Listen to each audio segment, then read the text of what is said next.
This is the day it happened. Lowell Thomas speaking.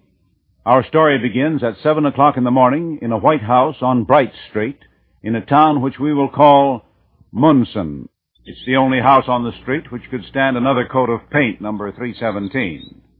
The sound of spring filters into the open window. The garbage collector is finishing up his job. Kids are playing tag next door. 1, 2, 3, 4, 5, 6, 7, 8, 9, 10. Here I come, ready or not. Catch up, 1, 2, 3. The milkman is picking up and delivering. Yes, an ordinary day, an ordinary street, ordinary folks in an ordinary Midwest town. But this is not an ordinary story. Not the day it happened.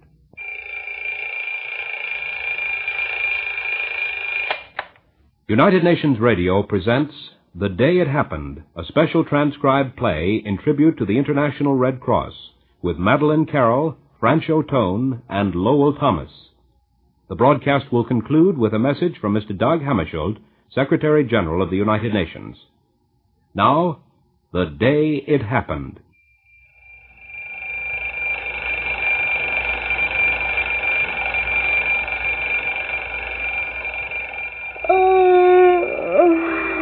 I'll get it, Kim. Go back to sleep. Go back to sleep? Were those two hoodlums downstairs waiting for breakfast? I can squeeze an orange. Stay put. Oh, morning. I hate it. No. Take it easy, darling. Why can't women have babies without this?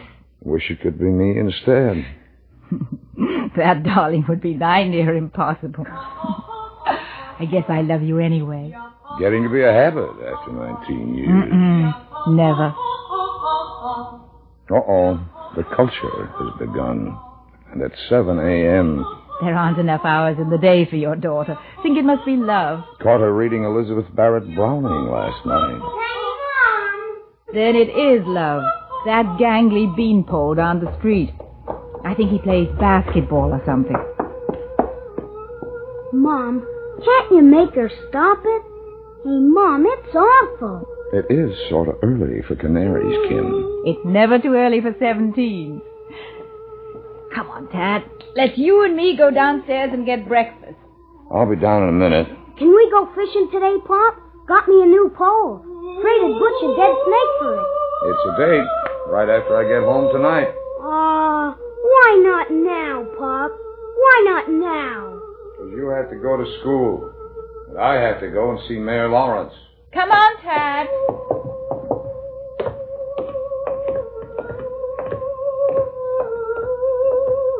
Hey, Mom, if you put 67 with 93, what's the answer, huh?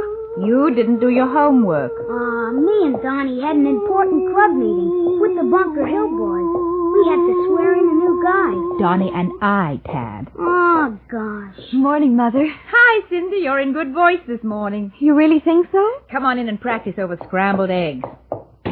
Mother, how can you be so prosaic? Get her. Why must I be chastised by such infants?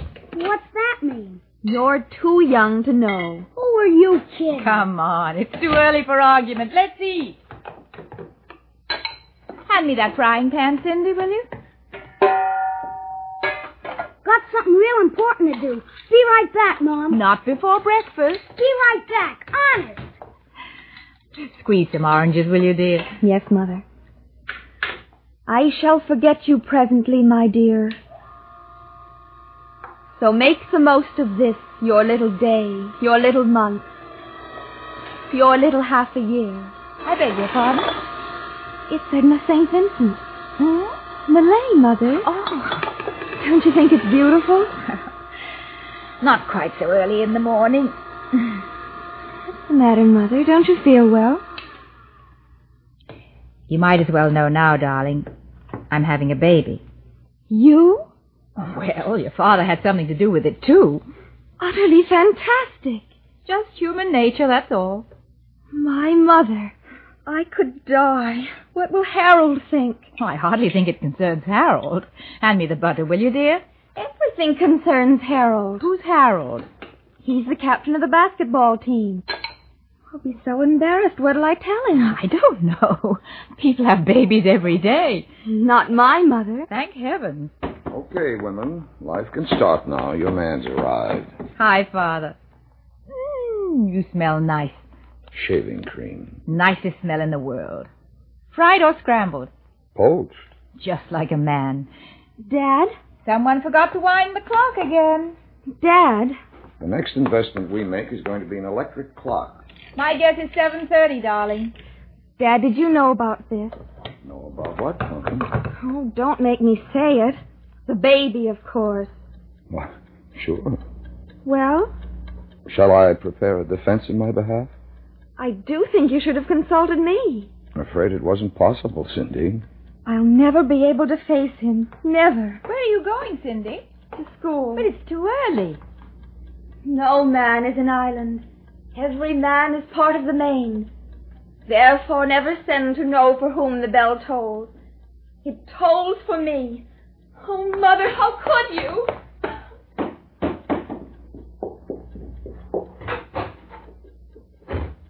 Hey, what gives with our progeny? She's at the quoting age, Larry. She'll get over it. She should practice what she quotes. No man is an island. I'm glad, aren't you? Couldn't be happier. Don't worry. She'll get over the first shock. Somehow when you're 17, it's hard to face reality. It's better to have it sneak up on you unaware. Wonderful life, wonderful day, wonderful woman. What more could a young man want? Maybe a poached egg? Cindy! I forgot my music.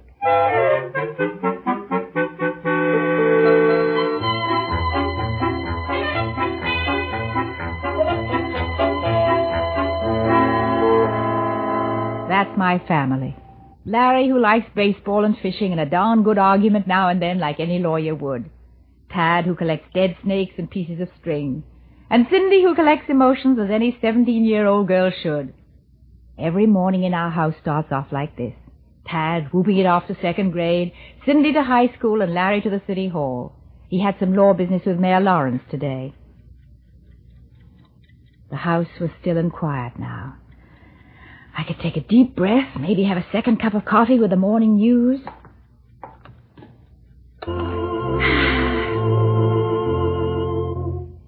That concludes our morning melodies for this morning. And now for the Cranberry Bog Bulletin. Friends, it's a beautiful day as far as cranberries are concerned. The weather couldn't be better in the bogs. No smudge pots needed today. No, sir. Smudge pots. It's a simply beautiful day.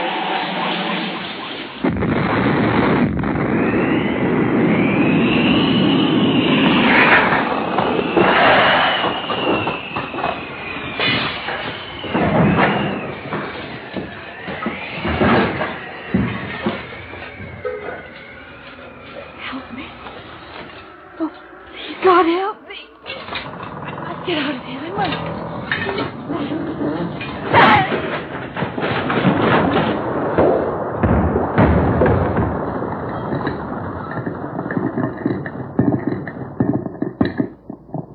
Temperature in the bogs is a cool 57. Good cranberries. The crop should be delicate and hardy this season. Friends, remember... It was like a gigantic explosion. No one knew what happened that day, but they soon found out what hadn't happened. It wasn't a meteor. It was not an atomic explosion. Trains were ripped from their tracks, buses thrown to the side of the road like matchsticks, telephone wires broken, electric power severed, and the house at 317 Bright Street that needed a coat of paint had almost disappeared from the earth. The town of Munson was incommunicado, completely cut off from the rest of the world. What is your number, please? Operator. I will try again. Chicago. Yes, Mr. Chicago. I will Calling place in. your Operator. Operator! I've been cut off with Munson. I'm sorry, sir. I'll try to get them back for you. Clearwater. Yes, operator. Clearwater. TC to Center City. Center City. TC to Munson. Sorry, operator. All circuits to Munson are out of order. I'm unable to get your call through, sir. All circuits to Munson are out of order. So what do you mean by that? It's important. You know who I am? I can't give you that information, sir. We'll keep trying to reach your party and advise. Supervisor. Operator in Center City reports all circuits to I lay in the rubble that had been my house. The front door was blown out.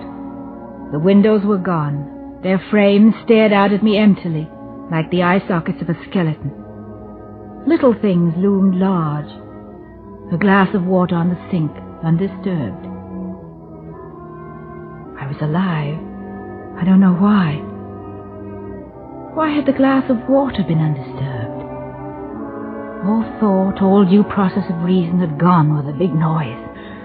I started to walk. Didn't know where I was going. Thought was too difficult. Maybe it was a dream. It would soon be over. Walk away from the dream. Slowly, but walk. Walk up Bright Street, across Bell Road. Walk, look. Pick your way among the bricks carefully. Little things. An orange rolling in the gutter. Chimney standing, nothing else. A door swinging crazily on its hinges. A door leading to nowhere now. People passing. They're walking too. And they're silent. The steeple of St. Ambrose Church looms large ahead. Step over a dead cat. Walk toward town. Keep on walking. And then the cover was taken off silence and the noise began to seep through.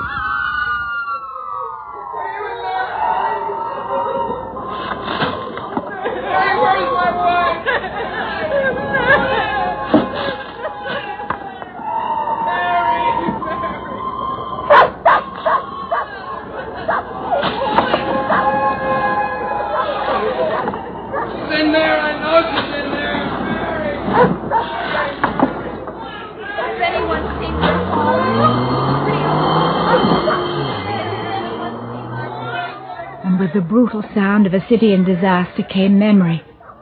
Where was Tad? Cindy! Larry!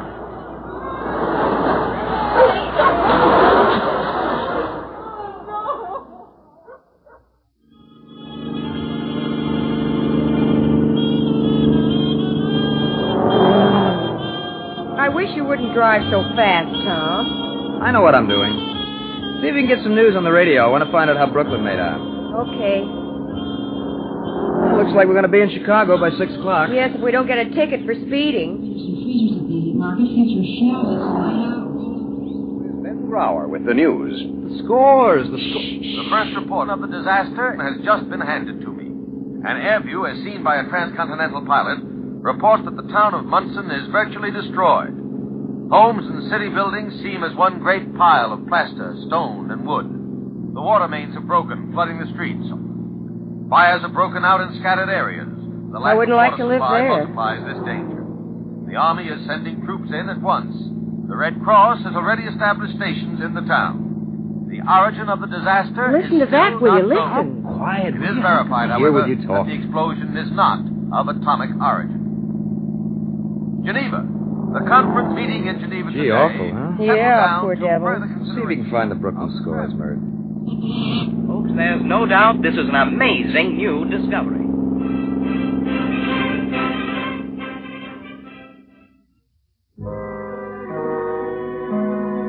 I pushed my way crazily through the rubble of the street, past children too shocked to cry, old women haunted, eyes unseeing. I couldn't stop to help. Tad was at school, elementary school, not far. Turn right on Great Mansion Street, straight ahead. There is where it used to be. A mammoth pile of terracotta bricks, desks piled up like firewood, jagged slab of blackboard. And standing in front of the blackboard, over the rubbled kindergarten, a woman. Excuse me. Have you come to class? Can you tell me, please? Are you a teacher? Yes. Where are the children? I don't know. The second grade. I think they went on a nature hike this morning. Thank God. I was in here when it fell. I was pointing to the map. I was telling them an island is a body of land surrounded by water. Can I help you? I'm all right. An island is all alone. What are they looking for? For children like mine. Oh, yes. You're sure you're all right? Yes. I just remembered something. Yes? It was the 3rd grade. Miss Thomas told me this morning the 3rd grade went on the nature hike. The 2nd grade's in there. Oh, no! Dad! Dig with your hands. The nail's gone. I can't see the dig. Ma'am, this isn't any place for you. We're getting them out as fast as we can. He was in the 2nd grade. He's got freckles. The Red Cross has set up headquarters for missing persons over there in St. Ambrose's basement. Now, you go over there and tell them your boy's name. He's in there. I've got to find him. Ma'am, do you understand? He likes to fish. He was going fishing tonight with Larry. Here, ma'am. I'll take you over. I'm all right. Let me go. We'll be sure to find him, ma'am. Now, don't you worry, ma'am. We'll find him. Don't you worry. More cases that just came in upstairs with no beds. Have you got any matches? I see. How long ago did it happen, Mr. Van Dam? Well, this morning I went out to milk my cows, and then the noise came, and then the water. More water than I have seen in my 56 years. Sir, do you want to report a lost person? Yes, Cecil here can tell you about it. We play chess together every now and then, and Cecil here lived in that trailer camp out near the back 40. What happened to the trailers? Well, every last one of them smashed by the water. There were 14 trailers, 30 foot long, piled up along the tracks like firewood. Any casualties? Swept out trailer camp right up on the railroad embankment. Took all my books with it, including my complete set of the world's great thinkers. A pity. I was only halfway through volume 1. Sorry, sir. You'll have to be more specific. There are others waiting. The woman behind you has been here for a very long time. Yeah, well, that water was high as a man. The last thing I saw was my haystack floating downstream with a chicken on top. It's a veritable torrent. What can a student of mankind do against the forces of nature? Please, ma'am. I'll be with you in just a minute. More water. Never seen anything like. Ma'am, please wait. I couldn't wait any longer. There wasn't time to wait. It was 3 o'clock. I had to find Tad. Cindy. Of course, Cindy. No, find Larry first. He'll know what to do. He can help. Walk across the bridge, past a tree. This is Lowell Thomas again. Waiting to stand up again. Eyewitness reports had begun to filter through from the stricken area surrounding the town of Munson, which was devastated early that morning by an undesignated explosion or force of nature. The town of approximately 5,000 inhabitants, located in the heart of the grain belt, had been leveled. The inhabitants were dazed, a situation similar to many disaster areas, but help was coming from all over. Not only the Army and the Red Cross, but from many other sources. Getting dark. Across the street. That wall used to be the hardware store. That wall, and a man leaning against it. A man with Larry's shoulders. Larry! Stay away from there. It's Larry! Larry! Please let me through. No, you can't. The wall! The wall's gone! Get out of the way!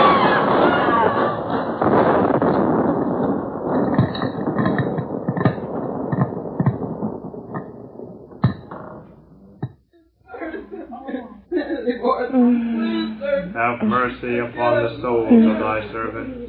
Yes, Jorgensen. Yes, Trinity, Doctor. one God. Oh, have is this mercy the upon shock the case? souls of thy Yes, servants. yeah. Give her 100 cc's of serum albumin. Should bring her around. Oh, yes. The men who brought her in said they picked her out of the rubble after a wall collapsed. Identification? Yes, this is a prescription slip in her apron pocket, made out to Mrs. Larry Young, 317 Bright Street. Let's see, blood pressure, 127/70. It's not bad. Pulse, 72. See that her hands are taken care of, nurse. Yes, of course. They must have been digging in the rubble. They all have.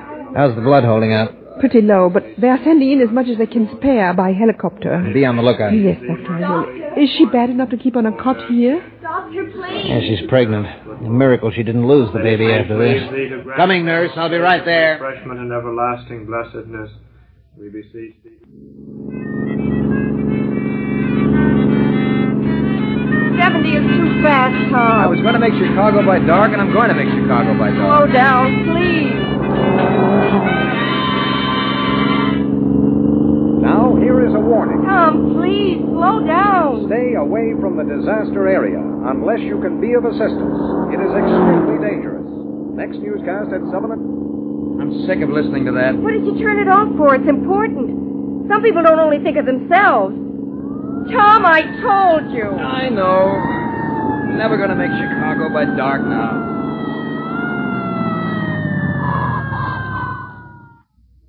Put the child over there on the floor and administer morphine. The Red Cross is Well, Mrs. Young. Nurse, may I I have to get up. Now, somebody's here looking for Mrs. Young. Please, give me that flashlight. Show him where she is, will you? Kim, thank God. Thank God. Larry. That's quite all right. You tore the sleeve of your new suit. Kim, I thought you were under that wall. I looked everywhere. are you all right? I guess so. The baby? It's all right. Tad. Where's Tad? I don't know. I've checked all the registries. Cindy? Right down the end of the block at Jutland's boat store. Thank God. They've set up a first aid station. She's helping out the doctor. But how? Don't worry. She didn't go to school. Went for a walk by the river instead. She couldn't face Harold. But Tad. We'll keep looking. We have to hurry. I'm sure you're well enough to get up. Yes, now that you're here. Easy now. Oh, Larry. We'll find him, darling.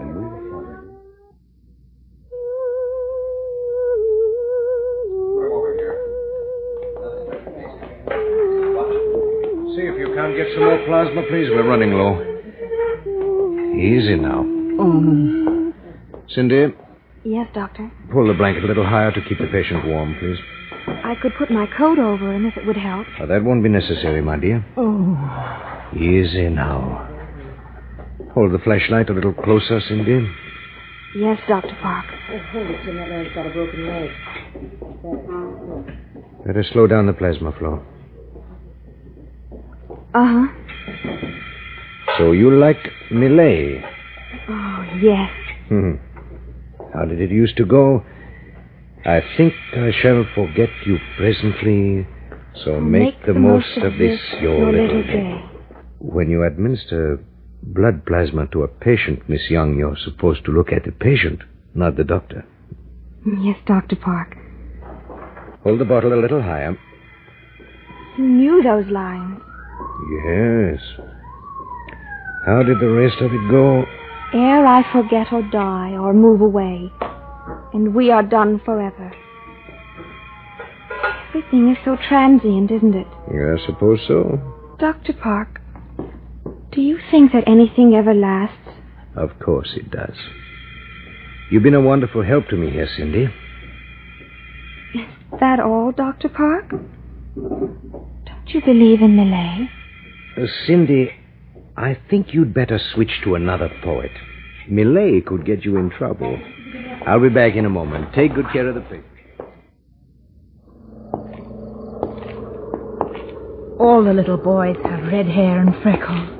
I checked at the church. No name. Oh, he wouldn't think of going there. He's too small to be sensible. So many people in town I've never seen before. Where do they come from? Don't know. They all wanted to help, even people you didn't know. Let's stop at Jutland's and pick up Cindy. Tad, there he is. Kim, no, it's not Tad. You call me, man? I thought you were my son. Have you seen a boy just about your size? He had red hair and freckles. Have on a pair of jeans? Yes, he did. Had a fishing boat and a pair of worms and a home in his t-shirt right here? That's right. Name's Tad? Yes. Oh, he's still down the other end of the river. Oh. Us Bunker Hill boys went fishing. Oh, Tad. You should have seen his thing of fish. Where's your mother, son? I don't know. I'm just looking. Come on with us. We'll look together. We'll all look together.